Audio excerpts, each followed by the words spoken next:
Et donc, on va s'occuper de ça maintenant. Je vous le mets dans le mille, les amis, un petit Asus X53. Ordinateur vu et revu sur cette chaîne, qui a exactement le même problème que tous les X53 que je fais de cette génération. Regardez, comment dépanner un X53 ? Vous prenez votre chargeur, vous éteignez la lumière histoire de bien voir. Vous prenez votre chargeur, vous branchez le chargeur à l'alimentation. Si en branchant, vous n'avez rien ici, ce qui est mon cas, hein, comme vous pouvez le voir, attendez, hop, je remets ça là. Comme vous pouvez le voir, oh non, je n'ai pas de LED de chargement ici. Qu'est-ce qui se passe ? On appuie à fond. On appuie à fond sur le chargeur. Oh, j'ai une LED. J'appuie sur le bouton de mise en route. Oh, le PC s'allume. Je lâche mon chargeur, le PC s'éteint. Connecteur de charge HS. Alors malheureusement, je ne crois pas en avoir encore des connecteurs de charge de ce PC, parce que j'en ai épuisé énormément. Donc on va essayer de voir si on peut pas sauver celui qui est à l'intérieur. La plupart du temps, il suffit juste de rajouter de l'étain en fait côté carte mère. Si c'est pas le cas, je sais pas ce que je fais. Le problème, c'est que j'étais sûr d'avoir un... Ah putain, je sais où c'est. Alors si, j'ai peut-être des connecteurs d'alim pour ça, mais c'est à l'atelier. C'est à l'atelier, donc ça veut dire qu'il faudra que je fasse un aller-retour. Alors il y a de fortes chances qu'on doive... Ce PC n'a jamais été démonté. Donc pareil, il faisait partie du lot avec le Toshiba. Vendu HS parce que pas de chargeur. Il y a de fortes chances, honnêtement, vu les marques, que ce soit des ordinateurs qui viennent de déchetterie. Bien évidemment. Va falloir que je m'habitue aux ordinateurs venant de déchetterie, hein, de toute façon. Et salut Twizzly.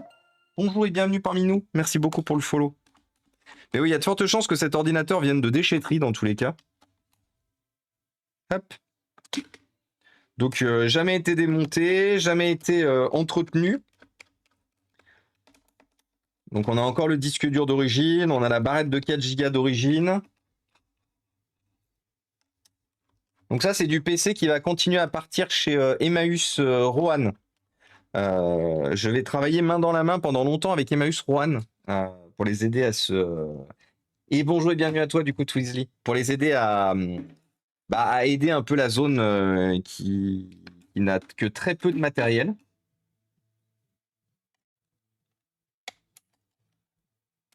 Donc on va essayer de faire ça aux petits oignons. On y va tout doucement sur le démontage des charnières.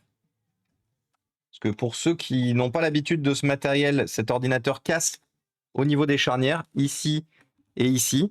Donc c'est pour ça qu'on y va tout doucement, on n'est pas pressé. Et coucou Léla, comment ça va de l'autre côté du miroir? Merci beaucoup pour le message. Comment va Léla? Merci, merci de faire un coucou sur YouTube. N'hésitez pas bien sûr à faire vivre aussi la chaîne YouTube de son côté. Hop. Amoureuse, elle est toujours en live? Ah oui, elle est toujours en live, amoureuse.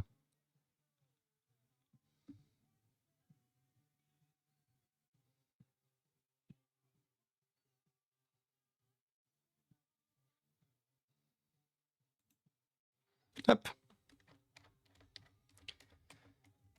J'ai tellement de fatigue que j'ai compris. Emmaüs Rouen. Si.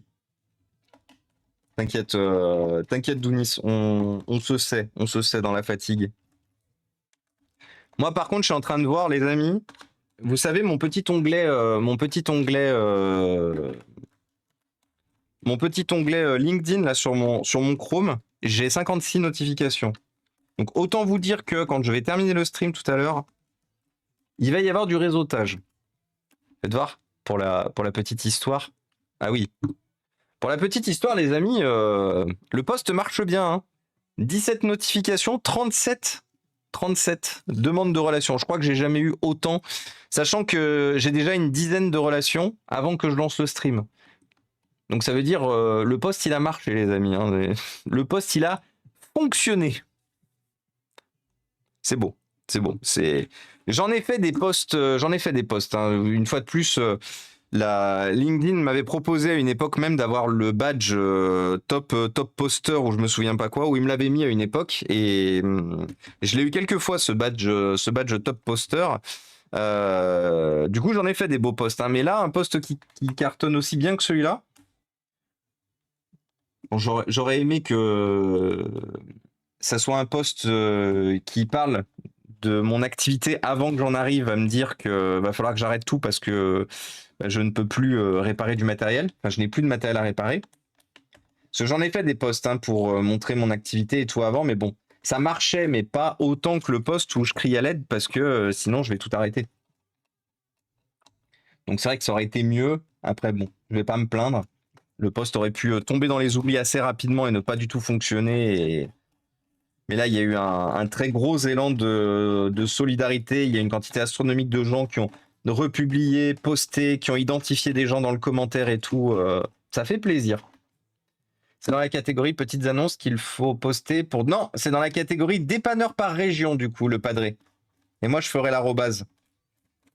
Non, petites annonces, c'est petites annonces. Tu veux vendre ou acheter quelque chose, petites annonces. J'ai oublié 2 vis, 3 vis, 4 vis. Comme quoi, cet ordinateur, j'ai beau en faire depuis bientôt 20 ans. Oh, putain, mais si, cet ordinateur, les amis, j'en fais depuis 20... Non, j'en fais depuis 10 ans. Non, depuis 15 ans. Cet ordinateur, en fait, pour moi, ça a toujours été une bonne machine, le X53. J'en ai fait des quantités astronomiques. Globalement, c'est un ordinateur qui est assez bien conçu, à part les 4 emplacements de charnière qui pètent sur le repose-poignet et le connecteur d'alimentation qui pète. En dehors de ça, c'est un ordinateur qui est assez bien conçu. Repose-poignet en alu pour l'époque. Pour la grande majorité, les modèles d'entrée de gamme étaient en plastique, mais pour la grande majorité, repose-poignet en alu. Le clavier était assez cool. On pouvait avoir une grosse carte graphique dessus. On pouvait avoir une GT 540, ce qui faisait que du coup, les sessions de jeu pas mal. On pouvait avoir un i7 dessus. On pouvait mettre 16 Go de RAM. On pouvait avoir des configs avec 16 Go de RAM. Et je crois même que dans certaines générations de ce PC, on avait un écran Full HD, un lecteur Blu-ray, non pas un clavier rétroéclairé, pas sur celui-là, mais et on avait un SSD sur certaines machines. J'ai le même PC que tu démontes, mais le mien est noir. Ouais. Et salut Olivier, comment ça va? C'est quoi comme modèle de PC? Il date de quelle année? C'est un Asus X53 et c'est un PC de 2011. Et comme j'expliquais, c'est un ordinateur que j'ai énormément traité parce que c'est un ordinateur qui a le connecteur d'alimentation qui lâche. Et du coup, moi, j'ai trouvé ça assez rapidement. J'ai trouvé ça assez rapidement que le problème venait de là. Et en fait, en gros, j'allais sur le Bon Coin et j'achetais tous les X53 que je voyais. Et quand les X53 étaient trop chers pour mon budget, je proposais aux particuliers éventuellement de leur changer le connecteur d'alimentation. Et il y a certaines personnes qui sont venues me voir, certains clients que j'ai trouvés par leur annonce Le Bon Coin parce qu'ils vendaient justement cette machine-là HS et je leur ai changé le connecteur d'alimentation. Et du coup, moi, la plupart du temps, je l'ai récupéré sans RAM, sans stockage, sans rien. Je faisais la réparation du connecteur d'alim.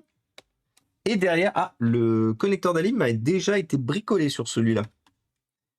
Le connecteur, donc bah non, parce que ça n'a pas été démonté là.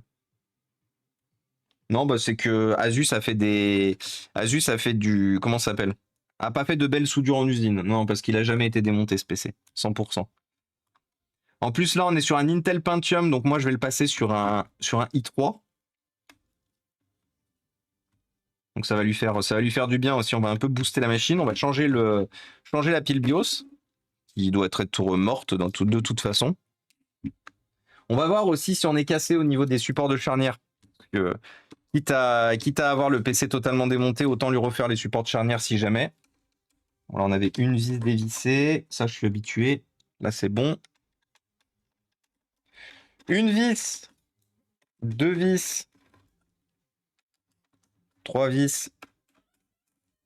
4 vis. Et la petite dernière pour le numéro complémentaire, la 5. Et salut Belzécor. Bonjour et bienvenue parmi nous. Merci beaucoup pour le follow.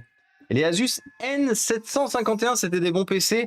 Alors là, tout de suite comme ça, vu que Asus, ils avaient toujours des références d'ordinateur à aller coucher dehors, j'ai envie de te dire, j'en sais rien. Ah si, alors oui et non.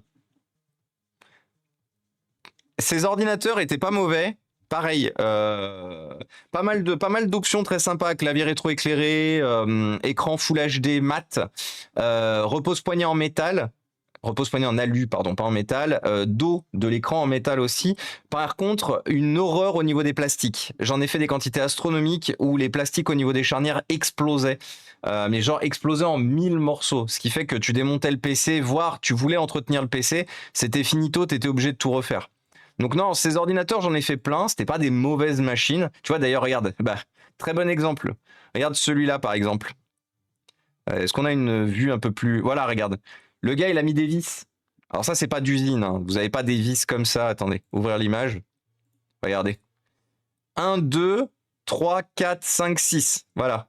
Donc ça c'est habituel. Hein. C'était une bonne machine, mais malheureusement les supports de vis avaient tendance à tomber tomber en pièces détachées. D'ailleurs, on le voit un peu plus là encore même.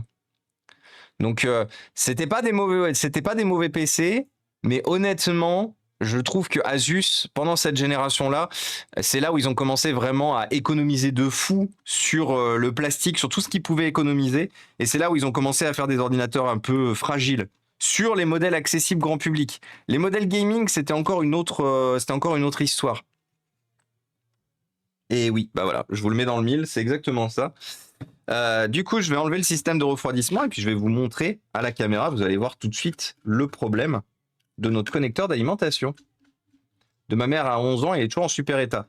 Mais du coup, est-ce qu'il a déjà été ouvert du coup, Thomas? Est-ce qu'il a déjà été ouvert? Parce que s'il a jamais été ouvert, ne l'ouvre jamais dans ce cas-là, surtout s'il a 11 ans. Surtout s'il a 11 ans, parce que là, tu pourras jamais le refermer. Et coucou Lilou, comment ça va? Et merci pour le lurk sur YouTube. Alors, les amis, regardez-moi ça si c'est pas beau. 100%, hein, de toute façon, c'est toujours le même problème. Vous voyez là la petite pin qui sort du connecteur d'Alim? Je sais pas si je vais arriver à vous faire une netteté. Attention. Est-ce que vous voyez le petit trait noir là qui est très léger? On le voit là, hein, le petit trait noir. Ouais, on le voit là, on le voit bien. Vous voyez, il y a un petit trait noir là qui discontinue. Et ben voilà, c'est fendu. C'est un problème connu en fait, hein, c'est la pin centrale qui est du coup par ce tout petit connecteur d'Alim là, et à force de rentrer, sortir, bah, la pin elle se fend. Quand on achète des connecteurs compatibles, les constructeurs en fait qui fournissent ce genre de connecteur ont déjà trouvé la solution, c'est-à-dire qu'ils vous fournissent en fait un connecteur où vous avez une plus grosse buse en fait ici. Mais le souci qu'il y a, c'est que c'est pas tout le temps le cas. Donc là, on va pas s'emmerder, hein. On va pas s'emmerder, on va se faire un gros blob d'étain, comme j'ai déjà fait plusieurs fois. Donc on a besoin d'étain. Je vais essayer sans flux. Et salut Jacques 6. Bonjour et bienvenue parmi nous, merci beaucoup pour le follow. Et tu arrives à souder là-dessus? Ouais, ben, je vais vous montrer de toute façon. Tu commences à me connaître. Je vais vous montrer ce qu'on va lui faire là, à ce petit connecteur. En vrai, si, je vais peut-être mettre du flux. Et salut le mut-mut! Bonjour et bienvenue parmi nous, merci beaucoup pour le follow. Ça y est les amis, nous sommes passés à 12 201. Let's go. Ça fait plaisir, vous savez pourquoi? Ça me fait très plaisir que vous soyez de plus en plus nombreux. C'est que justement, j'ai vraiment eu, il y a quelques mois, un passage à vide parce que j'avais vraiment l'impression que ce que je faisais n'avait pas de sens, que personne n'appréciait, ou en tout cas personne n'appréciait assez pour soutenir, pour montrer que justement on faisait quelque chose de bien et c'était cool aussi bien pour les gens que pour l'environnement. Et j'ai vraiment eu ce truc de est-ce que j'arrêterai pas?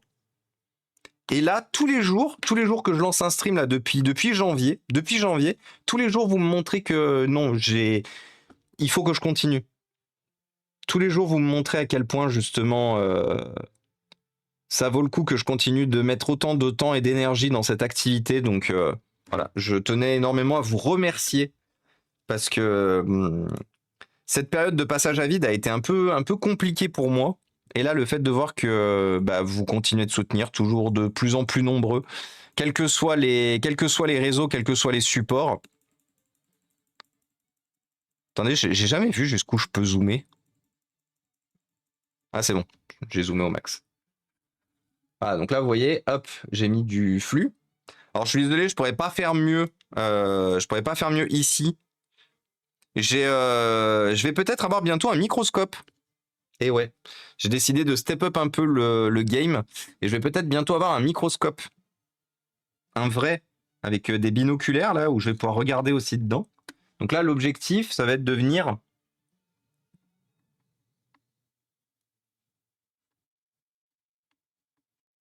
rajouter un énorme blob à l'arrière du connecteur.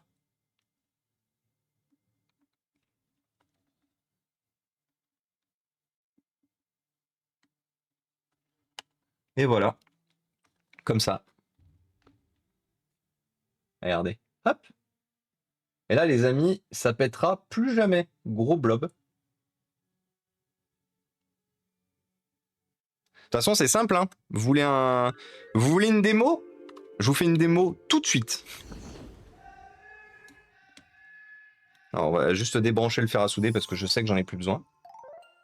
T'as fait un mur, exactement. Mais pourquoi j'ai fait un mur et que vous rigolez? C'est ce que Asus aurait dû faire d'origine. Hein. Tu saurais me dire pour combien je pourrais trouver une dalle pour un Acer Nitro, et si tu sais où en trouver, en tout cas, bah de toute façon, comme je dis, le padré, si tu passes par un des dépanneurs de la communauté, c'est lui qui te fera tout. Moi, si tu veux que je te donne, il me faudrait la référence complète de ton Acer Nitro déjà. Et de toute façon, si tu passes par un dépanneur, la plupart du temps, c'est eux qui achèteront la dalle. Du coup, attention, connecteur d'alim, chargeur. Tada! Le PC s'allume, vous voyez? Instantanément. Bon, on va pas le laisser allumer trop longtemps parce qu'il n'y a pas de... système de refroidissement.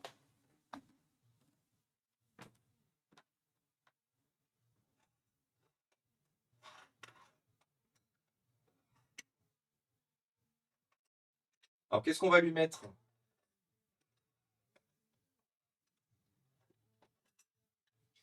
Alors, qu'est-ce que j'ai comme CPU? Alors, une fois de plus, il aurait fallu que je note, parce que là, actuellement, il y a un Intel Pentium. Autant vous dire qu'on va pas laisser un Intel Pentium. Ça serait con d'avoir fait tout ça sur cette machine et de lui laisser un CPU aussi acariâtre. Hop. Et oui, parce que vous allez découvrir, pour beaucoup qui n'ouvrent jamais d'ordinateur, vous allez découvrir quelque chose de fantastique. Regardez-moi ça. Votre ordinateur est avec un Intel Pentium. Moins triste, le CPU, il est nul. Bah regardez, CPU nul. Oh! Il s'est envolé le CPU, regardez, il vient vers vous. Oh! C'est le CPU nul, bonjour. CPU nul. Yeet. Voilà. Et du coup, on remplace par un CPU pas nul. Moins nul en tout cas. SR07T. Par contre, voilà, ce qu'il aurait fallu que je fasse un jour, c'est que j'écrive sur les CPU ce que c'est. Ça me fera gagner du temps. 07T. Il y en a certains que je connais par cœur. Bon, voilà, un Intel Pentium de plus. Pourquoi j'ai plus de son?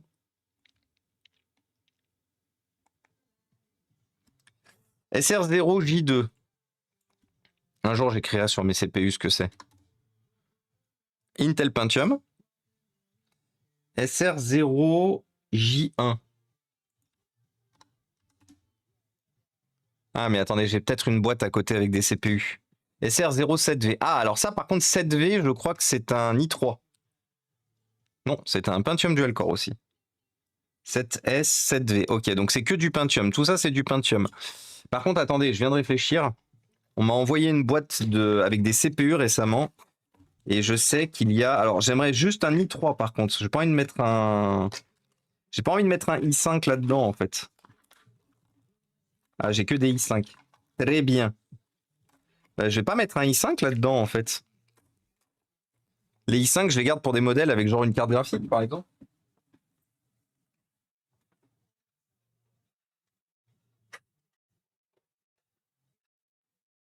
Alors, je dois peut-être en avoir là des i3. Et salut Gundor! C'est plus trop possible maintenant. Ah, c'est même pas que c'est plus trop possible, c'est juste que c'est impossible aujourd'hui. Là, ce que je vous montre là, ce tour de magie que je viens de vous faire, c'est quelque chose qui ne peut absolument plus se faire aujourd'hui. SR0 4J, on est sur un i5 là aussi, 4J normalement. Ah non, i3. Ah bah j'ai plein de 4J. Alors attendez, j'ai deux 4J. Est-ce qu'il n'y a pas un CPU que j'ai genre une quantité astronomique? Ah bah si, du TD. J'en ai plein des TD. TD, DN. 0 TD, c'est quoi TD? À une époque, c'était bien Intel, c'était écrit sur les CPU ce que c'était. Là maintenant, ils nous emmerdent à mettre du... Alors, pourquoi? C'est quoi la différence 2348M. J'ai jamais compris ce que c'était cette... Pourquoi ils avaient fait des générations comme ça? Bah, vous savez quoi? On va mettre ça. On va mettre un TD. Hop.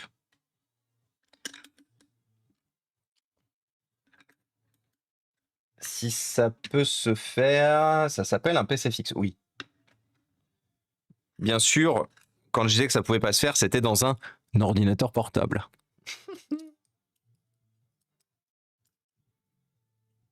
Vous chipotez, les amis, vous chipotez. Hop. Putain, par contre, Sandy Bridge, j'en ai vraiment plus beaucoup. Hein. Bon, c'est pas grave. Là, j'en ai un. Hop, paf. Donc là, vous voyez, hein, moi, je vous avais raconté. Moi, j'avais un business model à une époque où j'avais pas de thunes. Donc, les rares fois où j'achetais des ordinateurs neufs, j'achetais les plus basses configs. Pas beaucoup de RAM, petit processeur. Je regardais juste la carte graphique parce que déjà à l'époque, la carte graphique, elle était soudée. Donc, j'achetais juste des ordinateurs avec des cartes graphiques pas trop dégueu. Mais par contre, je cherchais les plus petites configurations. Et c'était HP qui était très fort pour faire ça. HP, ils étaient très forts pour mettre une bonne carte graphique et pour mettre un Intel Pentium ici. Très fort HP. Donc du coup, moi, qu'est-ce que je faisais?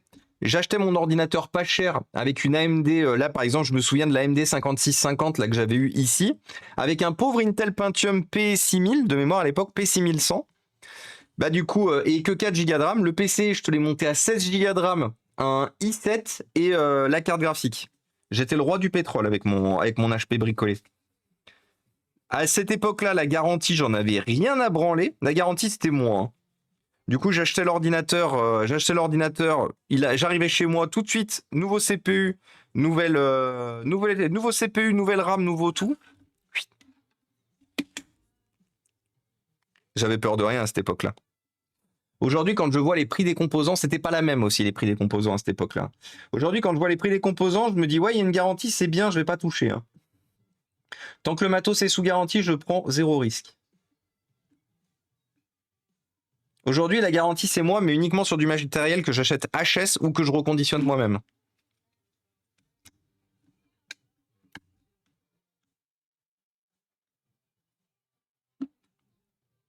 Quand on prend de l'âge, on fait beaucoup plus attention aussi à ce genre de choses. Qu'est-ce que j'ai fait des vis?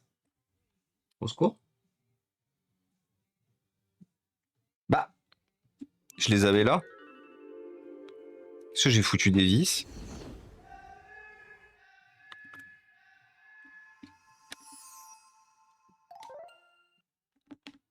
Ah mais oui, parce que je cherchais des vis noires, mais non, elles sont argentées sur ce modèle.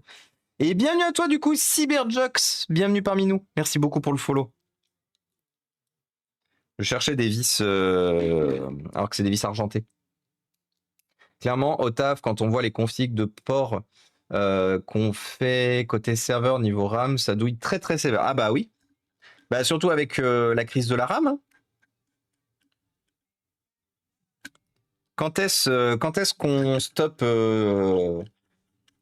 de manière, qu'on ramène de manière raisonnée le développement de l'IA et qu'on peut réespérer de la RAM et du stockage à prix normal? Oh, Angel! Attendez, je fais une référence que seule elle va comprendre.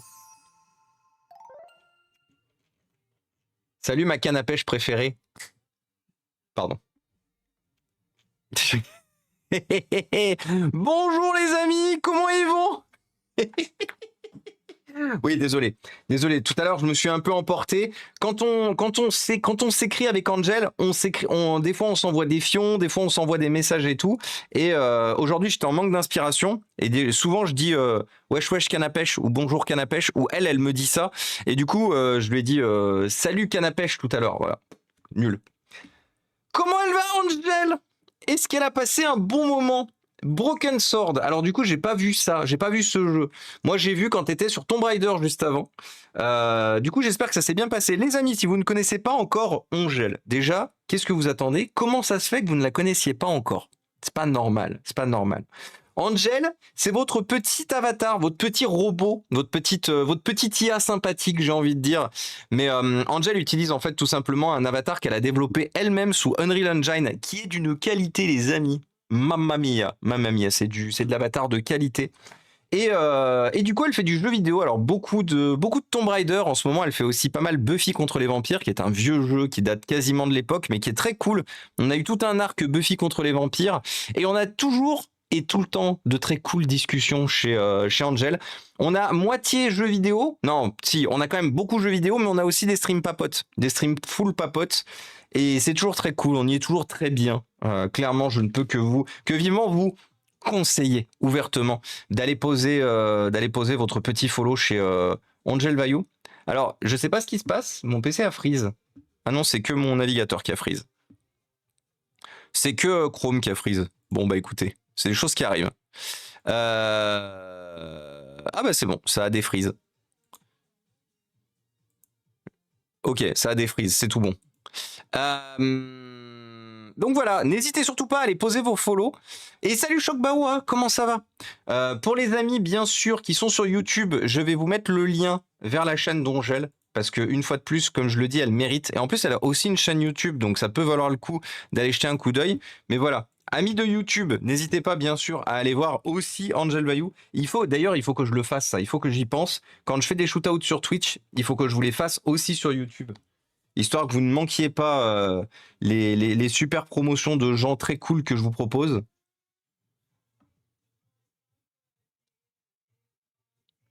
Putain, les amis, on n'a aucune case des charnières, dis donc. Comment ça s'est fini du coup, Angel? Je le connais pas du tout, le deuxième jeu, c'était quoi? J'en ai jamais entendu parler. Et salut Viva Linux, comment ça va? C'est à cause d'Angel qu'on a plus de rame. C'est à cause d'Angel qu'on a plus de rame, totalement. Et salut Arkeval aussi, et salut Xentos. Bonjour les amis. Et salut Ramazan Elmas d'ailleurs aussi sur YouTube. Bonjour et bienvenue parmi nous. Merci pour le follow. Hop. Eh ben écoutez les amis, on va finir de remonter ça. Parce que bah du coup... Ah si, changement de pile BIOS. Ah oui, elle est là. On n'oublie pas, on pose la carte mère, mais on change la pile BIOS. T'as un avis à donner sur un i5?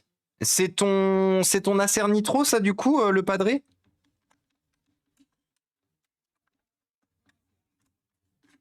Est-ce que c'est ton Acer Nitro? Je t'ai couvert un truc cette semaine, les allergies. Ah. Eh ben écoute, j'ai mon amoureuse du coup qui découvre les allergies aussi. Elle avait jamais eu le droit jusqu'à maintenant, sauf que comme on est dans un monde où on respire de plus en plus de pollution, eh ben beaucoup de gens découvrent les allergies. Moi, honnêtement, c'est quelque chose que je connais depuis longtemps. Moi, j'ai toujours été allergique et j'en ai toujours chié, surtout à partir du printemps. Là, autant vous dire que va bientôt falloir que je me shoote au questin très vite, sinon je vais mourir. Du coup, courage aux amis allergiques. Bon, courage aux amis pas non plus allergiques. Vu le monde dans lequel on vit en ce moment, il faut du courage pour tout le monde. Mais voilà.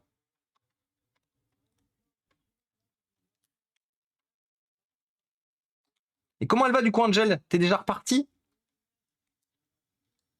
Du coup, éventuellement, si les amis du raid d'Angel, vous connaissez le deuxième jeu qu'elle a fait? Parce que vraiment, le jeu me dit rien. Ah, attendez, j'ai un problème de... Pourquoi j'ai un problème de nappe? Pourquoi ça rentre pas? Oui, ça aussi, hein, les connecteurs d'écran là qu'il fallait glisser, ma hantise.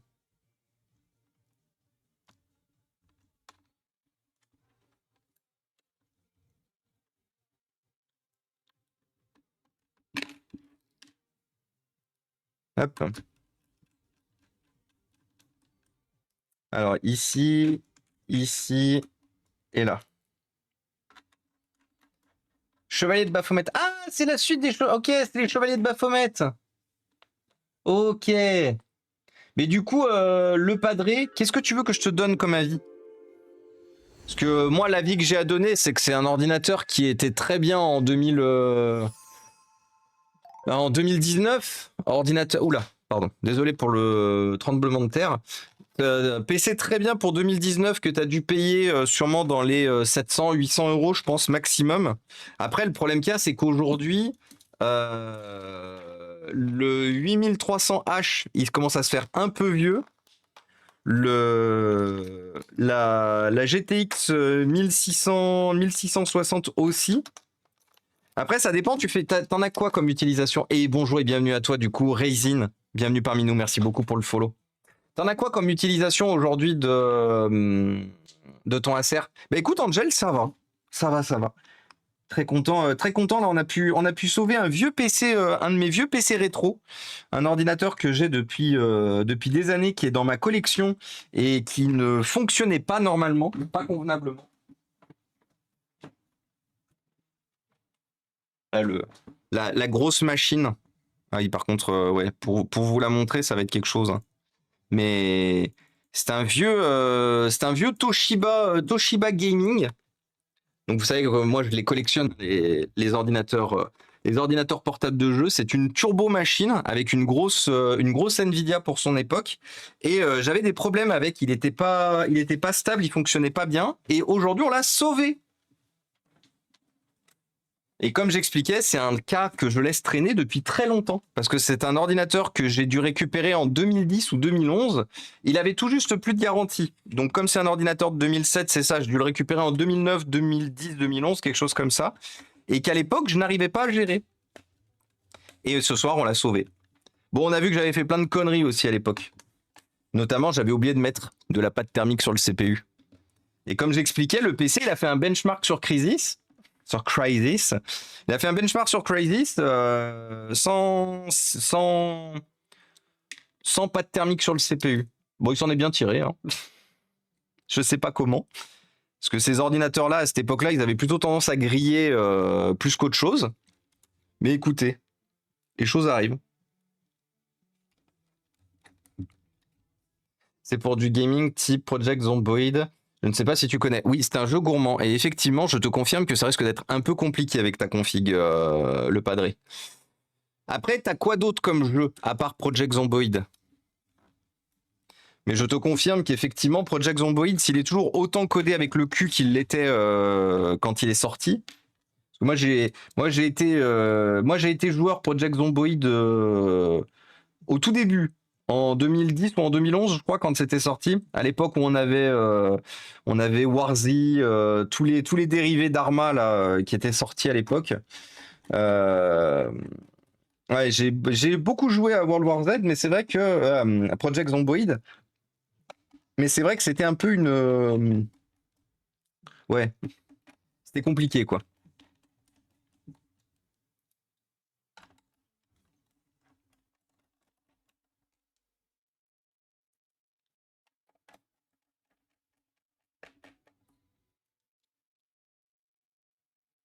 Ventoline, Cérétide, Bécodine, nous voilà. Ouais. Ah bah ça, de toute façon, vrai allergique save, malheureusement.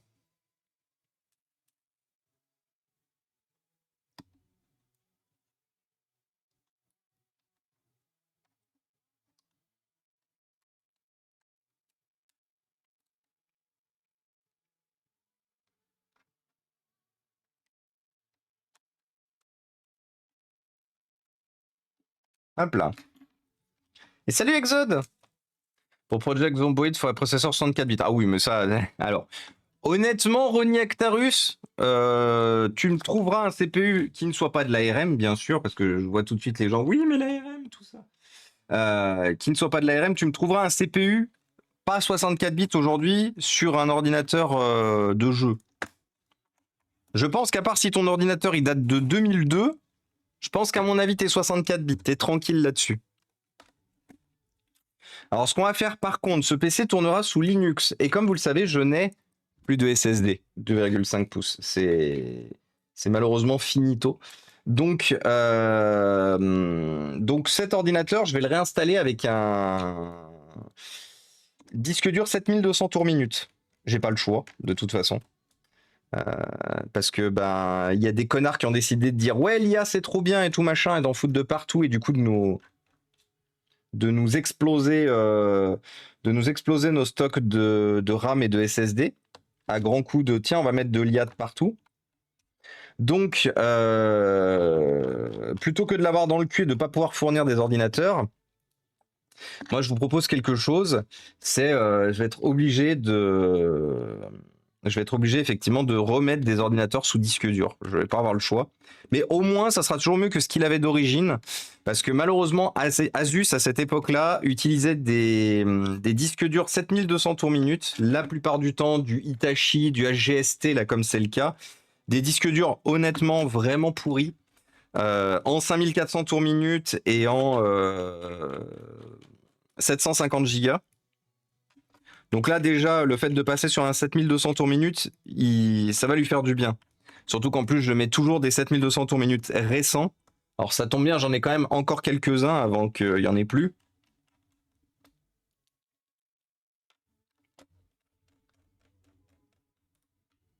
Surtout que c'est une méga bulle qui va péter. C'est malheureux de devoir remettre des disques durs. Ouais. Ah oui, non, mais moi, je suis désappointé. Hein. Je suis véritablement et profondément désappointé. Le problème qu'il y a, c'est que la bulle, elle n'est pas amenée à péter de sitôt. Hein. Elle finira forcément par péter parce que forcément, quand ils auront fini par tous, optimiser les modèles, forcément, ça consommera moins de RAM, moins de stockage, moins de tout. Donc forcément, la bulle finira par péter. Ça serait bien qu'elle pète vite, par contre. Sortez-vous les doigts du cul, là, optimisez vos modèles, vos LLM, vos modèles de merde, là, et puis qu'on n'en parle plus. Et qu'on puisse tous reprendre une activité normale.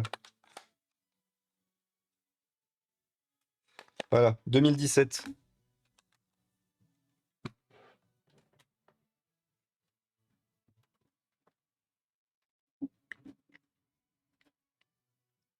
Non, mais c'est même pas qu'on verra quand ça arrive, c'est qu'il faut surtout que ça arrive vite. On peut plus se permettre là de dire, il faut surtout que ça arrive vite.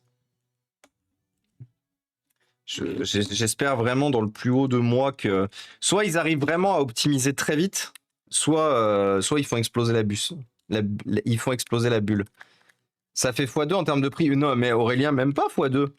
J'avais des SSD de côté, les M2 NVMe, ils ont fait x4, voire x6, dépendant certains modèles.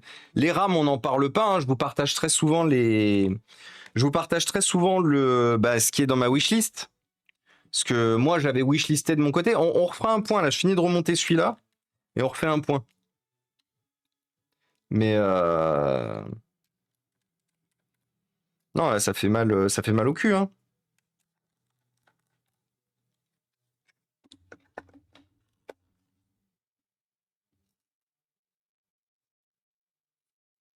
Même avec Dell qui ont fait du stock, j'ai eu. Et ces prix sont déjà plus valides. Oui, totalement. C'était pas Asus qui voulait se lancer justement dans la fabrication. Si. Si, c'était Asus. Mais ils avaient commencé à en parler avant tout ça. Donc je suis pas sûr qu'ils s'y mettent maintenant. Hein. C'est pas un problème de taxe, c'est surtout un problème que les constructeurs sont cons et on dit on en a rien à foutre des particuliers, on va se concentrer exclusivement sur la DRAM et les serveurs en fait. C'est surtout ça le problème. Les constructeurs en fait, ils n'ont pas réfléchi plus loin que profit rapidement. Et aujourd'hui, profit rapidement, c'est travailler avec le monde professionnel, c'est pas travailler avec le particulier. Le marché du particulier, en fait, il est trop fluctuant. Il est trop fluctuant et si les entreprises aujourd'hui ne pouvaient travailler qu'avec des entreprises et pouvaient s'affranchir complètement des particuliers, croyez-moi bien, les amis, que ça fait longtemps que on se démerderait tout seul dans nos coins et tout. Hein. Pour une entreprise, c'est 1000 fois plus facile de travailler avec d'autres entreprises plutôt que de travailler avec du particulier. C'est pour ça qu'il y a d'ailleurs des entreprises qui n'ont aucun site internet de vente et qui passent exclusivement par des revendeurs. Parce que justement, ils s'affranchissent complètement de la donnée particulière. Ils vendent juste à d'autres entreprises. À part leur communiquer dessus, plus aucune news. Ouais. Hop. Alors, les amis, du coup, on sait déjà ce qui va se passer. Sauf si mon CPU est HS. J'y crois pas trop. En plus, on a changé la pile BIOS, donc voilà. Donc, vous voyez, là, le PC, il démarre tout de suite. C'est normal parce que... voilà.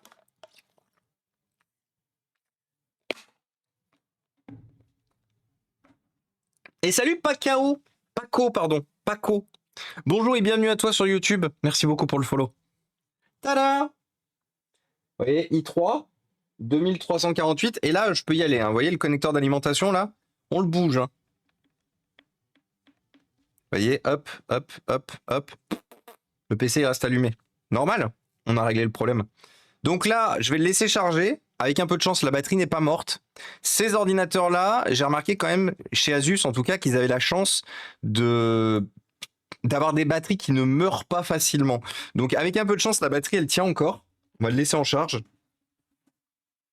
Et on va le mettre ici.